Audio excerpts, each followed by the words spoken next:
Welcome to What the Comp, the Pay Strategy Podcast, where compensation stops being confusing and starts making sense for real organizations. I'm Jennifer Loftus, National Director at Astron Solutions. And today we're talking about one of my favorite topics, pay ranges. And more specifically, why simply having pay ranges doesn't mean your compensation is structured. Here's the truth. Many organizations have pay ranges. But if you asked your managers how they actually use those ranges, what would you hear? Think about that for a second. Not what the policy says, not what the structure looks like on paper, but what's happening in real conversations. When a manager is making an offer, or discussing a promotion, or responding to a pay question, what are they relying on? The range or their own judgment? Because having ranges feels like structure. It looks like structure. It signals structure. But if the ranges aren't guiding decisions, they're not doing their job. And here's a question worth sitting with. If your pay ranges disappeared tomorrow, would your decisions actually change? Or would things continue more or less the same? Because that answer tells you everything. So why does this happen? Why do organizations build pay ranges and still struggle to use them? Let's start with managers, because this is where ranges either work or break down. Most managers are expected to make pay decisions, but they're rarely trained to do it. They're given a range, a minimum, a midpoint, a maximum. But what does that mean? What does the midpoint represent? Is that the pay for a fully proficient employee? Is it market? Is it internal equity? What differentiates someone at the minimum from someone at the midpoint? Or the midpoint from the maximum?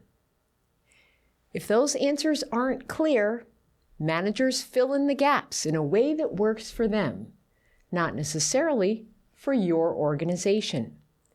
And when different managers fill in the gaps differently, you get inconsistency. Now, let's look at behavior. When a hiring decision is made, does the range guide the offer, or does the candidate drive the number? When a promotion happens, is the range used to anchor the increase, or is the increase determined first and then fit into the range? When employees ask about pay, are managers referencing the structure or avoiding the conversation altogether? Because if the range isn't shaping decisions, it's not structure, it's a reference point. And those are not the same thing. Now, let's talk about clarity. If two managers were asked to make the same pay decision today, would they land in the same place? Same role, same employee performance level, same situation. Would the outcomes match? Or would it depend on who's making the call? Because when ranges don't have clear guardrails, they become flexible. And flexibility without consistency creates risk.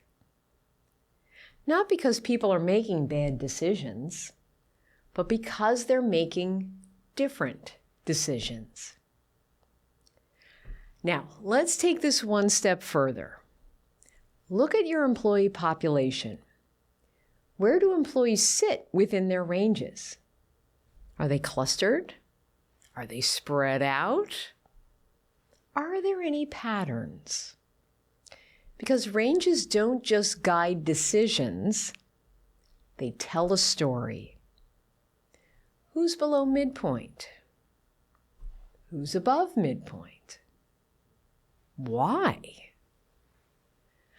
And if you can't answer those questions clearly, then the structure isn't doing enough work. So what do you do?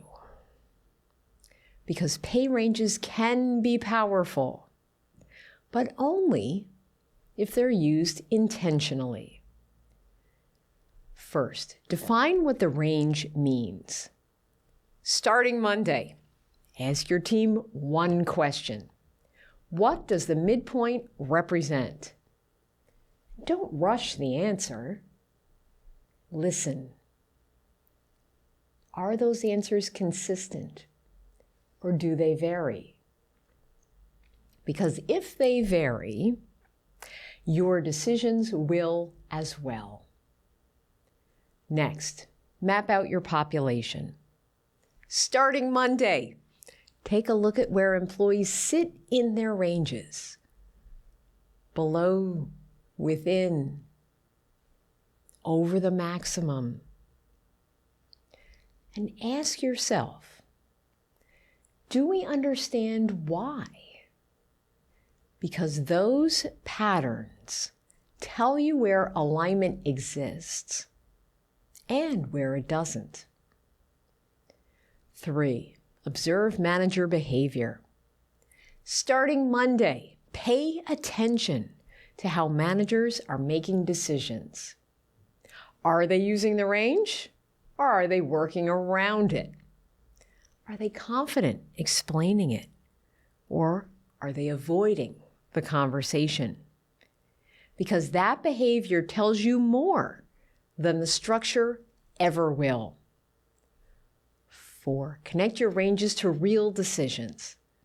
Starting Monday, make sure your ranges show up in those real decisions like hiring, promotions, adjustments, not just in your documentation, but in practice. Because that's where the structure becomes real.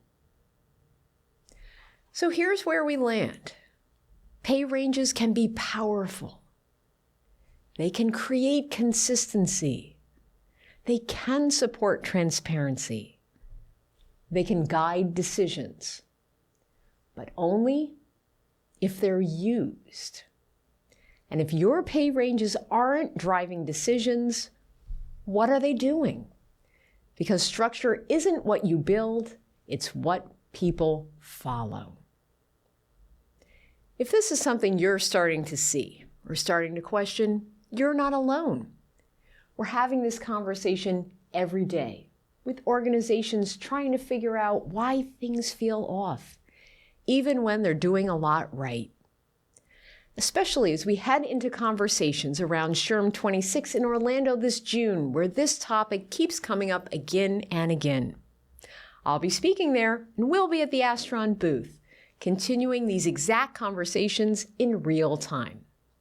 And if you're going to be at SHRM 26, stop by and mention the podcast. We genuinely love to meet you and hear what you're seeing in your organization. And if it's helpful, we're always happy to share what we're seeing and what's actually working. Thanks for listening to What the Comp. If this made you think, please send it to someone who's trying to solve the same challenge.